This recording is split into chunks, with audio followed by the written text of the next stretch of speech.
त्र्यंबकेश्वर तालुक्यात मुसळधार पावसाचा कहर, गणपत बारी येथे भीषण दरड कोसळली.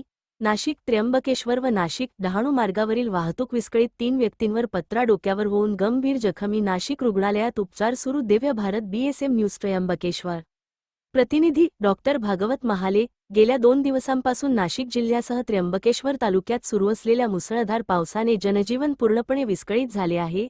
सततच्या पावसामुळे त्र्यंबकेश्वर तालुक्यातील गणपत बारी परिसरात मोठी दरड कोसळल्याने रस्ता पूर्णपणे बंद झाला असून नाशिक त्र्यंबकेश्वर व नाशिक डहाणू मार्गावरील वाहतुकीवर गंभीर परिणाम झाला आहे.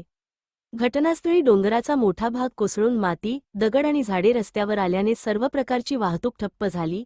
दरड कोसळल्यानंतर वाहनांच्या लांबच लांब रांगा लागल्या असून अनेक प्रवासी, पर्यटक आणि वाहनचालक तासनतास अडकून पडले.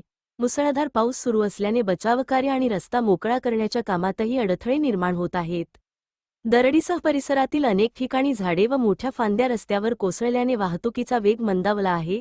त्र्यंबकेश्वर शहरात पत्रा वादळाने होऊन 3 प्रवासी गंभीर जखमी झाले आहेत. त्यांच्यावर नाशिक ग्रामीण रुग्णालयात उपचार सुरू आहेत. मराठा विद्या प्रसारक समाजाचे अभिनव माध्यमिक शाळा आणि सिनियर कॉलेजची वॉल कुंपण कोसळली आहेत. एक झाड पडले आहे, तर रस्त्यावर झाडाच्या फांद्या पडल्या आहेत. काही गावांमध्ये वीजपुरवठाही खंडित झाला असून नागरिकांना मोठ्या अडचणींचा सामना करावा लागत आहे.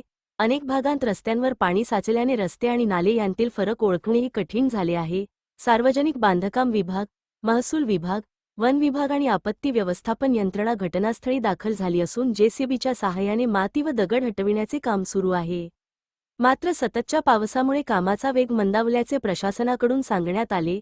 स्थानिक ग्रामस्थांनी सांगितले की गणपत बारी हा दरडप्रवण भाग असून दरवर्षी पावसाळ्यात अशा घटना घडतात. संरक्षण भिंती, उतारांचे मजबूतीकरण आणि पावसाच्या पाण्याचा योग्य निचरा यासाठी वारंवार मागणी करूनही कायमस्वरूपी उपाययोजना झाल्या नसल्याने नागरिकांमध्ये संताप व्यक्त होत आहे. मुसळधार पावसाचा फटका शेतीलाही बसला असून भात, मका आणि भाजीपाला पिकांमध्ये पाणी साचल्याने नुकसान होण्याची शक्यता आहे. दूध संकलन, भाजीपाला वाहतूक आणि अत्यावश्यक वस्तूंच्या पुरवठ्यावरही परिणाम झाला आहे. हवामान विभागाने नाशिक जिल्ह्यासाठी पुढील 24 ते 48 तास मुसळधार ते अतिमुसळधार पावसाचा इशारा दिला आहे. त्यामुळे नागरिकांनी अनावश्यक प्रवास टाळावा, दरडप्रवण भाग, नदी, नाले आणि पूरग्रस्त क्षेत्रांपासून दूर राहावे तसेच प्रशासनाच्या सूचनांचे पालन करावे, असे आवाहन करण्यात आले आहे. दरम्यान, स्थानिक नागरिकांनी नुकसानग्रस्त भागाचे तातडीने पंचनामे करून शेतकरी व नागरिकांना आर्थिक मदत द्यावी, तसेच गणपत बारी परिसरात कायमस्वरूपी दरड प्रतिबंधक उपाययोजना राबवाव्यात, अशी मागणी केली आहे.